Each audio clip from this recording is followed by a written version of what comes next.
ആകാശവാണി.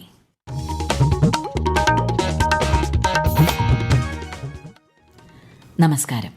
പ്രാദേശിക വാർത്തകൾ വായിക്കുന്നത് സീന ആന്റണി.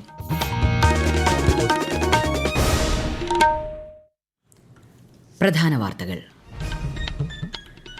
പഞ്ചരാഷ്ട്ര സന്ദർശനത്തിന്റെ മൂന്നാം പാദത്തിന്റെ ഭാഗമായി പ്രധാനമന്ത്രി നരേന്ദ്രമോദി അർജന്റീനയിൽ.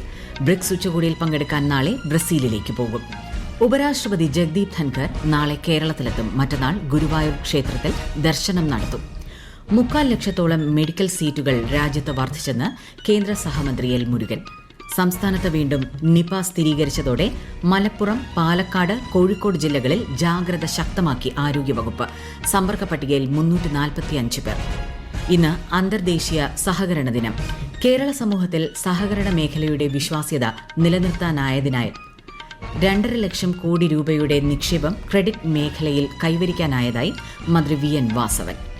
കേരള ക്രിക്കറ്റ് ലീഗ് താരലേലത്തിൽ സഞ്ജു വി സാംസനെ 26.8 ലക്ഷത്തിന് സ്വന്തമാക്കി കൊച്ചി ബ്ലൂ ടൈഗേഴ്സ്.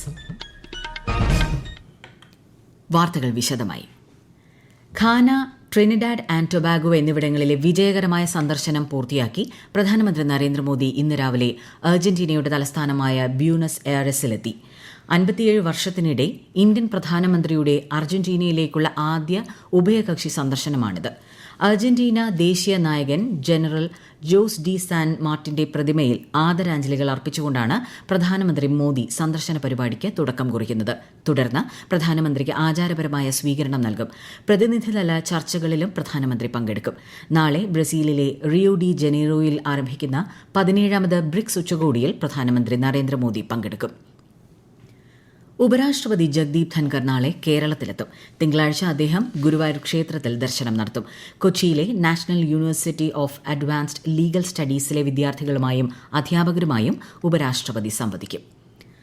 ഉപരാഷ്ട്രപതി ജഗ്ദീപ് ധൻഖർ തിങ്കളാഴ്ച ഗുരുവായൂർ ക്ഷേത്രത്തിൽ ദർശനത്തിനെത്തുന്നതിന്റെ ഭാഗമായി ക്ഷേത്രത്തിൽ ദർശന നിയന്ത്രണം ഏർപ്പെടുത്തും. അന്ന് രാവിലെ 8 മണി മുതൽ 10 മണി വരെ വിവാഹം, ചോറൂണ്, ക്ഷേത്ര ദർശനം എന്നിവയ്ക്ക് നിയന്ത്രണം ഏർപ്പെടുത്തും.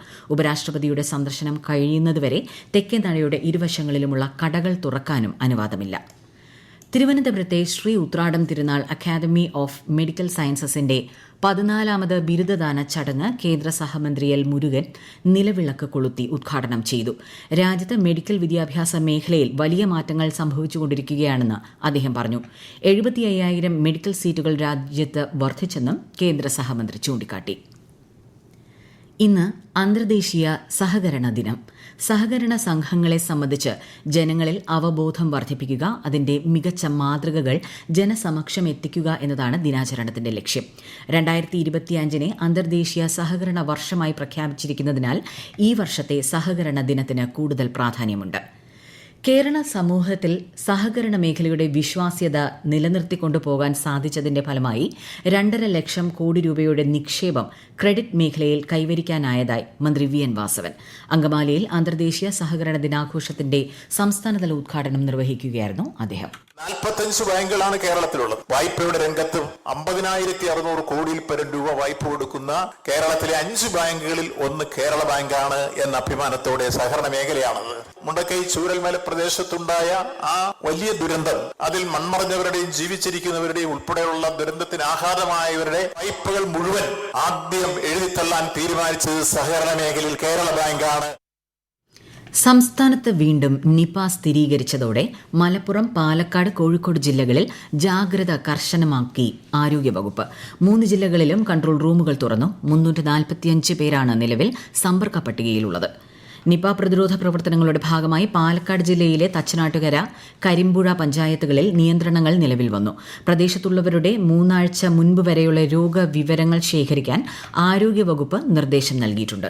കൂടുതൽ വിവരങ്ങളുമായി ആകാശവാണി പാലക്കാട് ജില്ലാ പ്രതിനിധി ഫൈസൽ അലിമുത്ത്. പ്രദേശത്തെ 3 കിലോമീറ്റർ ചുറ്റളവിൽ 6 വാർഡുകളാണ് കണ്ടെയ്ൻമെന്റ് സോണായി പ്രഖ്യാപിച്ചിരിക്കുന്നത്. പുറത്തുനിന്നുള്ളവരുടെ പ്രവേശനത്തിന് കർശനമായ നിയന്ത്രണമാണ് ഏർപ്പെടുത്തിയിരിക്കുന്നത്. പ്രദേശത്തെ എല്ലാ വിദ്യാഭ്യാസ സ്ഥാപനങ്ങൾക്കും അവധി നൽകിയിരിക്കുകയാണ്. ക്ലാസുകൾ ഓൺലൈനായി നടത്തും. വ്യാപാര സ്ഥാപനങ്ങൾക്ക് രാവിലെ 8 മുതൽ വൈകിട്ട് 6 വരെ മാത്രമാണ് പ്രവർത്തിക്കാൻ അനുമതി നൽകിയിരിക്കുന്നത്. ജില്ലയിൽ നിപ സ്ഥിരീകരിച്ച സാഹചര്യത്തിൽ ജില്ലാ ആശുപത്രിയിലും ജില്ലാ വനിതാ ശിശു ആശുപത്രിയിലും സന്ദർശകരെ അനുവദിക്കില്ലെന്നും ആരോഗ്യവകുപ്പ് അറിയിച്ചിട്ടുണ്ട്.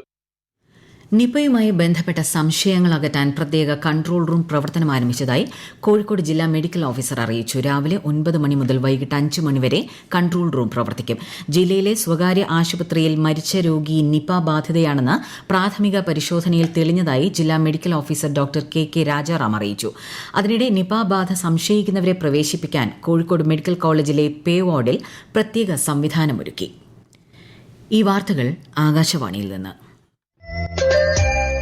ആകാശവാണി വാർത്തകളും വാർത്താധിഷ്ഠിത പരിപാടികളും All India Radio news Thiruvananthapuram YouTube ചാനലിലും All India Radio news Thiruvananthapuram Facebook പേജിലും AR News_ തിരുവനന്തപുരം ഇൻസ്റ്റഗ്രാം അക്കൌണ്ടിലും AR News_TVM X ഹാൻഡിലും ലഭ്യമാണ്. ആകാശവാണി തിരുവനന്തപുരം പ്രാദേശിക വാർത്താ വിഭാഗം അവതരിപ്പിക്കുന്ന പ്രത്യേക പരിപാടിയായ നല്ല വാർത്ത എല്ലാ ശനിയാഴ്ചയും വൈകുന്നേരം 6:40 പ്രക്ഷേപണം ചെയ്യുന്നതാണ്. ഇന്ന് 6:30 പ്രാദേശിക വാർത്തകൾക്ക് ശേഷം നല്ല വാർത്ത കേൾക്കാം. മനുഷ്യ വന്യജീവി സംഘർഷവുമായി ബന്ധപ്പെട്ട വിഷയങ്ങളിൽ നിയമനിർമ്മാണം നടത്താനുള്ള നടപടികളുമായി സംസ്ഥാനം മുന്നോട്ടു പോവുകയാണെന്നും കരട് ബിൽ നിയമവകുപ്പിന്റെ പരിഗണനയിലാണെന്നും സർക്കാർ. പാർലമെന്റിന്റെ വർഷകാല സമ്മേളനത്തിന് മുന്നോടിയായി തിരുവനന്തപുരത്ത് മുഖ്യമന്ത്രി വിളിച്ചു ചേർത്ത MP-മാരുടെ യോഗത്തിലാണ് ഇക്കാര്യം അറിയിച്ചത്. മേപ്പാടി ചൂരൽമല പുനരധിവാസത്തിനുള്ള ഫണ്ട് കേന്ദ്ര സർക്കാരിനോട് ആവശ്യപ്പെടുന്നതുമായി ബന്ധപ്പെട്ട് ഒന്നിച്ച് നിലപാട് സ്വീകരിക്കാനും യോഗം തീരുമാനിച്ചു. തുടർ ചികിത്സാ പരിശോധനകൾക്കായി മുഖ്യമന്ത്രി പിണറായി വിജയൻ ഇന്ന് അമേരിക്കയിലേക്ക് യാത്ര തിരിക്കും. അദ്ദേഹം 10 ദിവസം അമേരിക്കയിൽ തങ്ങും. കോട്ടയം മെഡിക്കൽ കോളേജിൽ കെട്ടിടമിടിഞ്ഞു വീണ് വീട്ടമ്മ മരിച്ച സംഭവത്തിന്റെ ഉത്തരവാദിത്തത്തിൽ നിന്ന് സംസ്ഥാന സർക്കാരിന് ഒഴിഞ്ഞുമാറാനാകില്ലെന്ന് പ്രതിപക്ഷ നേതാവ് VD സതീശൻ. ആരോഗ്യവകുപ്പിലെ അഴിമതി തുറന്നു കാട്ടുമെന്നും അദ്ദേഹം പറഞ്ഞു. സംഭവത്തിൽ ജുഡീഷ്യൽ അന്വേഷണം വേണമെന്ന് ചാണ്ടി ഉമ്മൻ MLA ആവശ്യപ്പെട്ടു. യൂത്ത് കോൺഗ്രസ് വിവിധ ജില്ലകളിൽ പ്രതിഷേധ പരിപാടികൾ സംഘടിപ്പിച്ചു.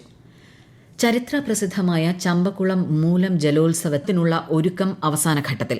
ബുധനാഴ്ച നടക്കുന്ന ജലോത്സവത്തോടനുബന്ധിച്ച് പമ്പയാറ്റിലെ ഇരുകരയിലുമുള്ള വീടുകളിൽ ദീപം തെളിയിക്കാൻ തീരുമാനിച്ചിട്ടുണ്ട്. കൂടുതൽ വിവരങ്ങളുമായി ആകാശവാണി ആലപ്പുഴ ജില്ലാ പ്രതിനിധി R. രവികുമാർ.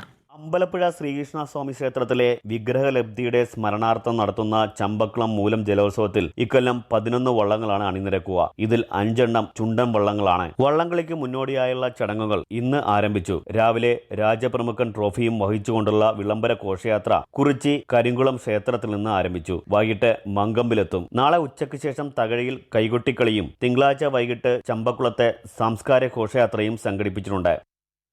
സംസ്ഥാനത്ത് വടക്കൻ ജില്ലകളിൽ ശക്തമായ മഴയ്ക്ക് സാധ്യതയെന്ന് കേന്ദ്ര കാലാവസ്ഥാ വകുപ്പ്. ഇന്ന് എറണാകുളം, തൃശൂർ, പാലക്കാട്, മലപ്പുറം, കോഴിക്കോട്, വയനാട്, കണ്ണൂർ, കാസർഗോഡ് എന്നിവിടങ്ങളിൽ മഞ്ഞ ജാഗ്രതാ മുന്നറിയിപ്പുണ്ട്. കേരള ക്രിക്കറ്റ് ലീഗ് സീസൺ 2 താരലേലത്തിന്റെ ഉദ്ഘാടനം മന്ത്രി വി ശിവൻകുട്ടി തിരുവനന്തപുരത്ത് നിർവഹിച്ചു. സഞ്ജു വി സാംസണെ 26.8 ലക്ഷത്തിന് സ്വന്തമാക്കി കൊച്ചി ബ്ലൂ ടൈഗേഴ്സ്.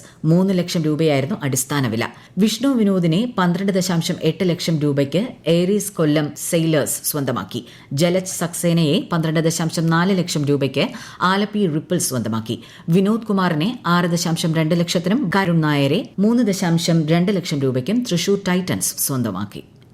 വനിതാ ഏഷ്യൻ കപ്പ് ഫുട്ബോൾ യോഗ്യത ലക്ഷ്യമിട്ട് ഇന്ത്യ ഇന്ന് തായ്ലൻഡിനെ നേരിടും. തായ്ലൻഡിലെ ചിയാങ് മായ് സ്റ്റേഡിയത്തിൽ വൈകിട്ട് 6 മണിക്കാണ് മത്സരം. ബർമിംഗ്ഹാമിൽ നടക്കുന്ന 2ാം ടെസ്റ്റ് ക്രിക്കറ്റിന്റെ 3ാം ദിനത്തിൽ ഇംഗ്ലണ്ടിനെതിരെ ഇന്ത്യയ്ക്ക് 180 റൺസിന്റെ 1ാം ഇന്നിംഗ്സ് ലീഡ്. ഇംഗ്ലണ്ടിന്റെ ആദ്യ ഇന്നിംഗ്സ് 407 റൺസിന് അവസാനിച്ചു. 4ാം ദിനമായ ഇന്ന് 2ാം ഇന്നിംഗ്സിൽ ഇന്ത്യ 1 വിക്കറ്റിന് 64 റൺസ് എന്ന നിലയിൽ കളി പുനരാരംഭിക്കും. മത്സരം ഉച്ചകഴിഞ്ഞ് 3:30 ആരംഭിക്കും. പ്രധാന വാർത്തകൾ വീണ്ടും. പഞ്ചരാഷ്ട്ര സന്ദർശനത്തിന്റെ 3ാം പാദത്തിന്റെ ഭാഗമായി പ്രധാനമന്ത്രി നരേന്ദ്രമോദി അർജന്റീനയിൽ. ബ്രിക്സ് ഉച്ചകോടിയിൽ പങ്കെടുക്കാൻ നാളെ ബ്രസീലിലേക്ക് പോകും. ഉപരാഷ്ട്രപതി ജഗ്ദീപ് ധൻകർ നാളെ കേരളത്തിലെത്തും. മറ്റന്നാൾ ഗുരുവായൂർ ക്ഷേത്രത്തിൽ ദർശനം നടത്തും. 3/4 ലക്ഷത്തോളം മെഡിക്കൽ സീറ്റുകൾ രാജ്യത്ത് വർദ്ധിച്ചെന്ന് കേന്ദ്ര സഹമന്ത്രി എൽ മുരുകൻ. സംസ്ഥാനത്ത് വീണ്ടും നിപ സ്ഥിരീകരിച്ചതോടെ മലപ്പുറം, പാലക്കാട്, കോഴിക്കോട് ജില്ലകളിൽ ജാഗ്രത ശക്തമാക്കിയ ആരോഗ്യവകുപ്പ്. സമ്പർക്ക പട്ടികയിൽ 345 പേർ. ഇന്ന് അന്തർദേശീയ സഹകരണ ദിനം. കേരള സമൂഹത്തിൽ സഹകരണ മേഖലയുടെ വിശ്വാസ്യത നിലനിർത്താനായതിനാൽ 2.5 ലക്ഷം കോടി രൂപയുടെ നിക്ഷേപം ക്രെഡിറ്റ് മേഖലയിൽ കൈവരിക്കാനായതായി മന്ത്രി VN Vasavan. Kerala cricket league താരലേലത്തിൽ സഞ്ജു വി സാംസണെ 26.8 ലക്ഷത്തിന് സ്വന്തമാക്കി കൊച്ചി ബ്ലൂ ടൈഗേഴ്സ്. പ്രാദേശിക വാർത്തകൾ കഴിഞ്ഞു. അടുത്ത വാർത്താ പ്രക്ഷേപണം 12:50.